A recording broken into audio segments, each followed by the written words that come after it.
बिस्मिल्लाहिर्रहमानिर्रहीम अस्सलाम वालेकुम। नाज एजुकेशन सेंटर में आप सबको वेलकम कहती हूँ और आज मैं आप लोगों के लिए न्यू काउंटडाउन क्लास 7 की एक्सरसाइज 1 की फिल इन द ब्लैंक्स सॉल्व करवाऊँगी आपको। इसमें फिल इन द ब्लैंक्स हमारे एक्सरसाइज 1 की the set of natural numbers greater than 10 and less than 17 is. मतलब हमें नेचुरल नंबर लिखना है। आपको पता है नेचुरल नंबर जो है इन्फिनिट तक जाते हैं हमारे, ठीक है। और तो हम इनको यहाँ लिख लेते हैं। 10 से हमें ग्रेटर दैन मांगे उन्होंने और 17 से छोटे, यानी कि 10 से बड़े और 17 से छोटे। तो 11, 12, 13, 14, ठीक है, 15, ये हम ऊपर लिख देती हूँ 16 तक लिखेंगे हम, ठीक है, क्योंकि हमें 17 से लेस देन उन्होंने कहा था। फिर कहना है the set of prime number from 1 to 30 is. तो ये ब्लैंक जो है हमारे पास थोड़ी बड़ी होने वाली है, ठीक है, तो हम यहाँ पे इसको लिख लेते हैं।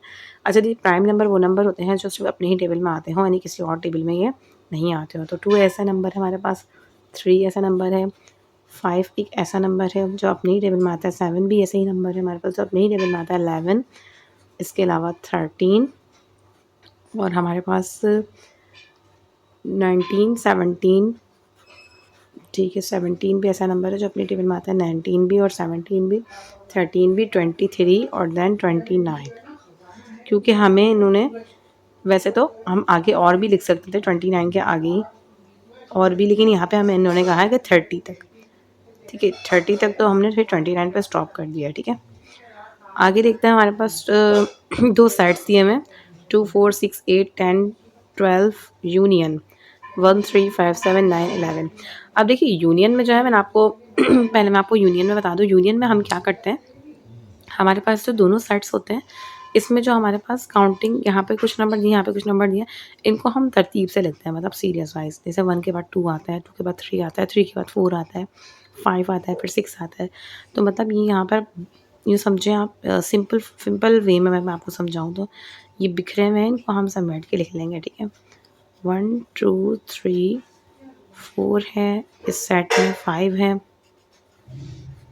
6 है, 7 है, ठीक है, 8 है, 9, 10, 11 और 12, ठीक है। समझ आया आप लोगों को? यानी दोनों सेट्स में हमें नंबर्स दिए हुए थे और हमने उनको तरतीब से लिखे हैं, ठीक है। 1 के बाद 2 आया, 2 के बाद 3 आया। तो यूनियन में हम इस तरीके से दोनों सेट्स में देखते हैं, जो हमें नंबर्स या हमारे पास अगर वेरिएबल्स भी होते हैं तो हम उनको तरतीब से लिख देते हैं, ठीक है। यहाँ पे क्या कह रहे हैं, 7, 13, 18, 21, 25, 13, 21 और 25 माइनस करें तो हमारे पास क्या आएगा, ठीक है। सो अगर हम माइनस करें, यहाँ 13 से 13 क्रॉस हो गया, ठीक है, 21 से 21 क्रॉस हो गया, 25 से 25 क्रॉस हो गया। इट्स मीन कि हमारे पास राइट हैंड साइड में तो कुछ नहीं बचा, हमारे पास लेफ्ट हैंड साइड में जो वैल्यू बची है वो बची है 7 और 18। तो हमारा यही आंसर बनेगा, 7 और 18। फिर हमारे पास if A equal to 1, 5, 9, 12, 15 and B equal to 1, 5, 9, 12 then B is a dash of A. B क्या है, ठीक है, बी हमारे पास एक प्रॉपर सबसेट है ए का, तो हम यहाँ लिख देंगे प्रॉपर सबसेट,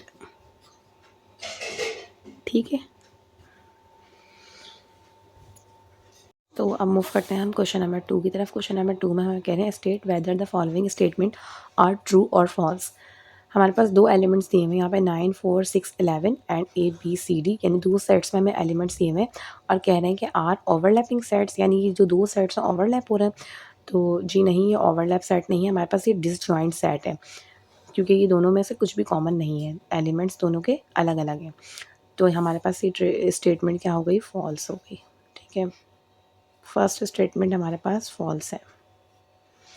सेकंड स्टेटमेंट कहने equivalent sets contain the same number of elements.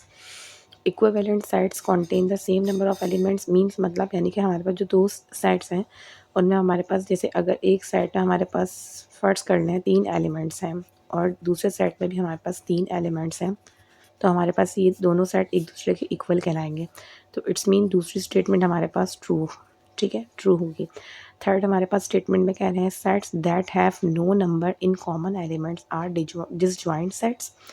मतलब मैंने अभी आपको बताया कि अगर हमारे पास दोनों दोनों सेट्स में कोई नंबर कोई एलिमेंट सेम ना हो तो हमारे पास वो डिसजॉइंट ही कहलाता है। तो ए स्टेटमेंट हमारे पास ट्रू हो जाएगी। अच्छा, if A intersection B is a null set then A and B do not have common members. A intersection B अगर हमारे पास नल सेट है, नल सेट क्या होता है, हमारे पास खाली सेट, ठीक है। तो हमारे पास ए और बी जो है कॉमन मेंबर्स नहीं होंगे उसमें से, ठीक है, कोई भी। सो ये हमारे पास जो है स्टेटमेंट हमारे पास ये भी ट्रू है, ठीक है। The difference between two sets is equal to their intersection set. कह रहे हैं द डिफरेंस बिटवीन, आप दो सेट्स जो हैं इक्वल हों, अगर हम डिफरेंस बिटवीन यानी कि दो सेट्स में से अगर हम माइनस करें वैल्यूज़ तो हमारे पास जो आंसर निकल के आएगा वो इंटरसेक्शन फॉर्म में होगा। तो जी नहीं, इंटरसेक्शन का प्रोसेस हमारे पास एक बिल्कुल अलग है और ये माइनस के बाद जो वैल्यूज़ बचती हैं वो अलग है। तो इंटरसेक्शन फॉर्म में आंसर नहीं आएगा, तो ये स्टेटमेंट हमारे पास फॉल्स हुई है, ठीक है।